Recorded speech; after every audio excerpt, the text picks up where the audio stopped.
The year was 1786. Captain Elisha Hopewell of the brig Mary Ann of Salem had been repairing and repainting and making his craft ready for a voyage to London and return. The year was 1786, and boy and man he had been sailing for over 30 years. Although he had owned and commanded Mary Ann for 10 years, it was by no means a new craft when he got it. In making repairs, he had found many signs of weakness, and as he finished his day's work and started for home, his knees were stiff and his back ached. He reached his house to find his wife Nancy and supper waiting for him. As he took his seat at the table, he looked at her critically and for the first time noticed that there were gray hairs among the brown on her head. "Elisha, have you lost your jackknife or heard that your brother was dead?" quietly asked Nancy after a while. "No," he answered and followed the word with a sigh. "Maybe you're coming down with measles. Your mother said you never had 'em as a boy." "Maybe I am," he gloomily replied. Nancy waited for 3 minutes to see if he had an explanation, but as none came, she briskly said, "Now look here, Elisha, I know all about it, and I've been sort of 'specting this thing would happen any time. You've been overhauling Mary Ann, and you found out the same thing of yourself, and you've suddenly seen it in me. It has struck you all in a heap, and you feel glum over it." "Then, by Josh, you've hit it!" exclaimed the captain, glad to have an opportunity to talk it over. "Well, there ain't no call to cry over it," she continued. "Ever since you got this charter, I've made up my mind that it would be our last voyage." "But how can it be, Nancy?" "It won't be so hard. We are pretty well off for common folks, Elisha. That is, we've got enough money to start you in ship chandlery, and we own our own house and lot. No fear but what will come out all right. We must give up the sea to younger folks." They talked it over for a couple of hours, and it was fully decided that when Mary Ann returned to Salem, its last voyage under Captain Hopewell would be ended. Perhaps an astrologist might have warned them that there would be no homecoming for the brig which had borne them safely over so many leagues of ocean, but there was no reader of the future at hand. It got to be known over Salem that Captain Hopewell was making his last voyage, and when Mary Ann cast off from the wharf, there was a big crowd at hand to cheer its departure and wish it a safe return. It headed out into the Atlantic on a summer's afternoon, and as the Massachusetts shores faded behind them, Captain Elisha said to Nancy, "By Josh then, Nancy, but it seems as if a piece of that beef we had for breakfast had got stuck in my throat." "It's a sort of weakness of our feelings, Elisha," she replied, as she turned away to wipe her eyes. "But I guess we've decided for the best." For 1,000 leagues, headed towards the rising sun, Mary Ann was driven as it had never been driven before. There was a piping breeze, and it scarcely varied a point, and a third of the run had been marked off when there fell a flat calm. It was noon when the wind died out, and the man sent aloft reported the ocean clear of sail. As sundown came, the sea was like glass, and it was the same state of affairs at midnight when the watch was changed. The mate went off, and the captain came on, and he had been only on deck half an hour when Nancy appeared. She declared it to be too hot below to sleep. In a calm in mid-ocean at night, there are strange and uncanny sounds from the hold of a ship as it lazily heaves up on the groundswell.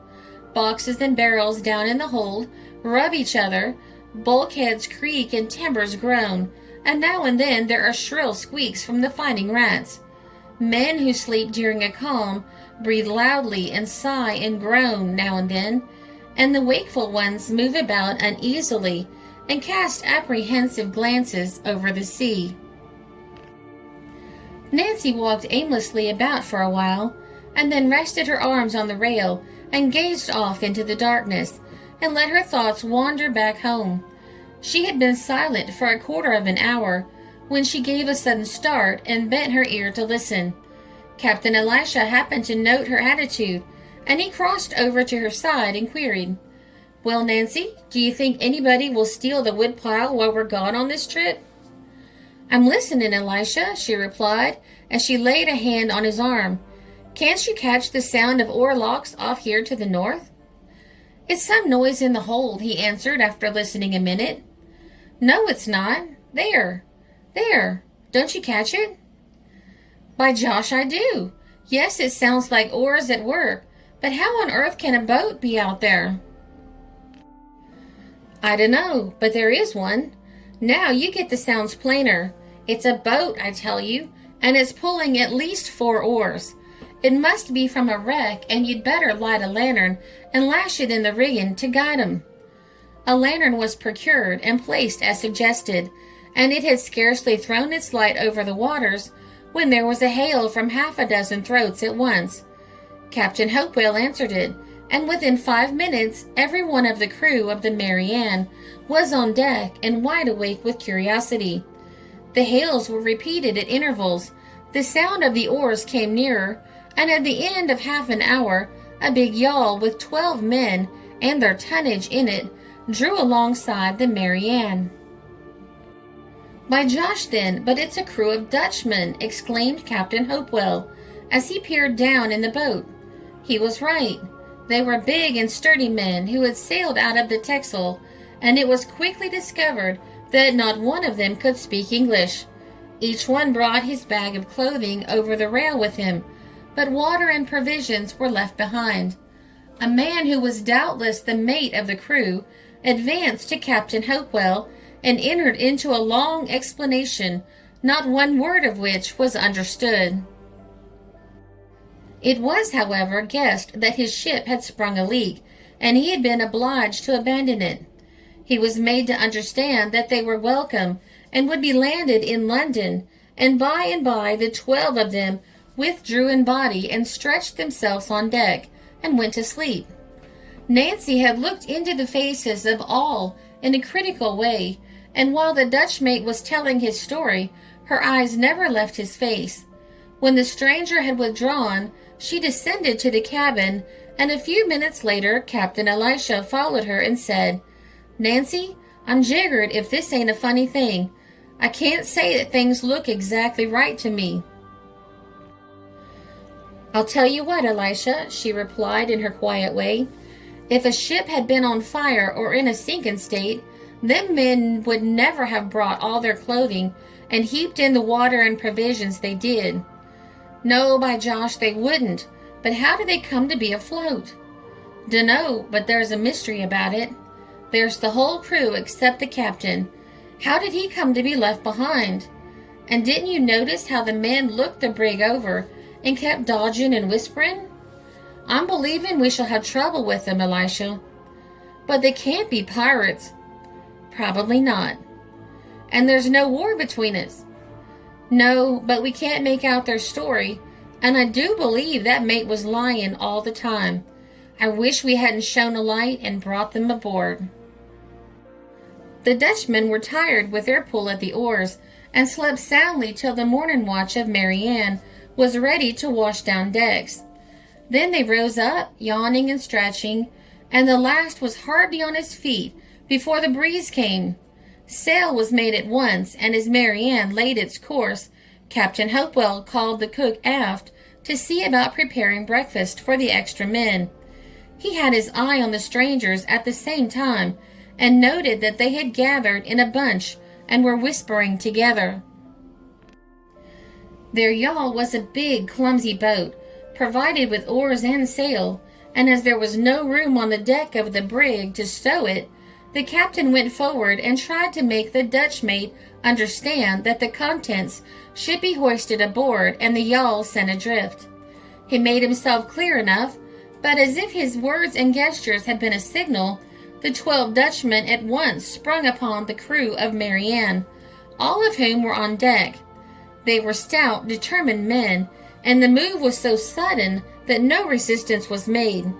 Nancy heard the scuffle and appeared on deck to find Captain Elisha and all his men prisoners. They were prisoners, and yet they were not bound. When they made no struggle, the Dutch mate took off his cap to Nancy and sought to make it clear to the others that they were to be sent adrift in the yawl. "Well, do you understand what he's driving at?" asked Captain Elisha, as he turned to Nancy. "I do, Elisha," she replied, "and I'm not a bit surprised. They mean to turn us adrift and go sailing away with the brig." "But by Josh, how can they do it? It's the same as piracy. Men, let's make a fight for it." "Stop, Elisha," called Nancy. "There's no show for us. They'll beat you to death before you can knock one of them down. Don't drive them to murder when there's no call for it." "And am I to let 'em have possession of brig and cargo?" "You'll have to.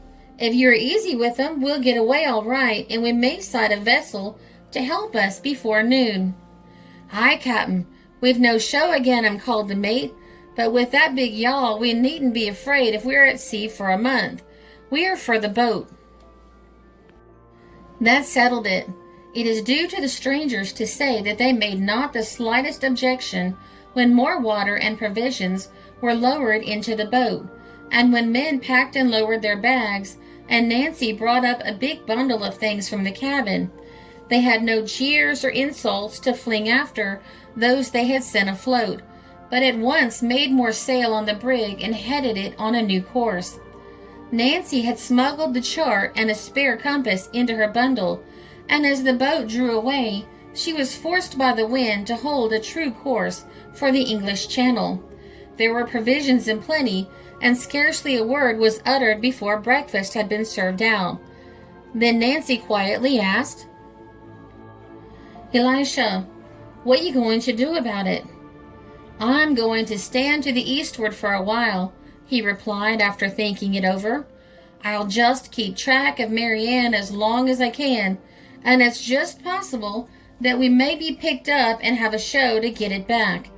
If we don't meet anything by tomorrow, and wind allows it, I'll head for home, though I don't see how I'm ever to hold up my head in Boston or Salem again. They'll say I was a coward not to make a fight for it." "Then they'll be fools. The Dutchmen would have killed every one of us but what they'd had the brig, and we ought to thank heaven we got off as well as we did. Don't you despair, Elisha. We've seen some tight squeaks, but we've always come out all right. Don't you remember how a whale once saved us? And the same whale may eat us this time." All that day the boat ran its course, but as the brig bore into the north and sailed the faster, its topsails were only a speck on the sea when the sun went down. As the breeze did not fall with the sun, the men divided watches. A lantern was run to the head of the mast as a signal, and hour after hour the boat danced over the seas. There were 2 men in the lookout, but after midnight Nancy roused up and spoke to them, and found that both of them were asleep. She sat down beside one of them in the bows, wide awake, with her thoughts of the sudden change in their fortunes, and a long hour had passed, when the sight of a ship suddenly danced before her. It was a craft with all its sails set, and, having been taken aback, it was drifting away stern first, although this fact was not known till later.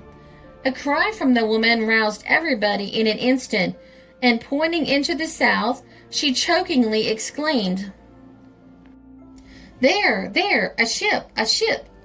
"By Josh, and there is," answered Captain Elisha a second later. "Now, men, all together and hail it." A great shout went over the water, but it was not answered, and neither was a light displayed. The shout was repeated again and again, and then, after a long look, Captain Elisha cried out, "Why, I believe she's an abandoned craft and taking care of itself. We'll run right alongside in 5 minutes." They reached the decks of the stranger to find it a ship a good deal larger than Marianne, and a search of 10 minutes proved that not a living soul was aboard. There was a dead man, though. Lying in the main cabin, fully dressed, was the corpse of the captain, and a sailor's sheath knife was still sticking in his back. Murder had been done before the ship was abandoned. Did you ever read an account of that ocean mystery? The ship Vorn, Captain Bergen, master, had set out from North Sea ports bound for New York with a valuable cargo. That was the craft Captain Hopewell found adrift in mid-ocean. Its crew, from the mate down, were the men who took forcible possession of Marianne after killing their captain and abandoning their vessel? What drove them to the deed of blood? Why they didn't stand by their ship afterward? Where they headed for the stolen brig? These are questions that have never been answered. Perhaps the mate and his chief quarreled and murder was done in passion.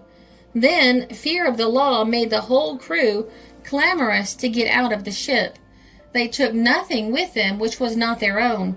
They even left over $1,000 in gold and silver behind them. If any human eye ever sighted Mary Ann after its crew lost sight of it, the fact has not been reported to this day. It is easy to guess its fate, however. It either went down in a gale at sea or was wrecked on some iron-bound coast to the north, and every soul perished. No sooner had the body of the late captain been given burial and the ship's papers overhauled to find its port of destination than it was headed for the port of New York to be delivered up to the consignees. It was a short-handed crew to work such a big craft, but every man tried to do two men's work, and it was recorded on the log that Nancy Hopewell steered her tricks at the wheel and kept lookouts with the men. While they had been despoiled of the Mary Ann, they were to find themselves largely the gainers by it. After a run which was bare of event, the derelict was safely moored in New York Harbor, and Captain Elisha bade Nancy remove the tar from her hands and slick up to meet company. It is of the long ago I have written. The tombstones of both Elisha and Nancy are moss-grown in the old cemetery, but the salvage money received from Vaughan gave them years of comfort and happiness. People sometimes wondered that in their old age there was no abatement of their affections, and Elisha would always answer them with, "Then by Josh, it's because Nancy is the bravest and best woman on earth, and I don't care who hears me say it."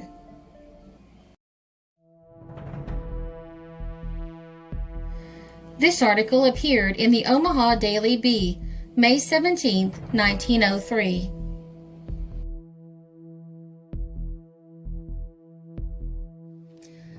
This is a Country Road production because history is fascinating.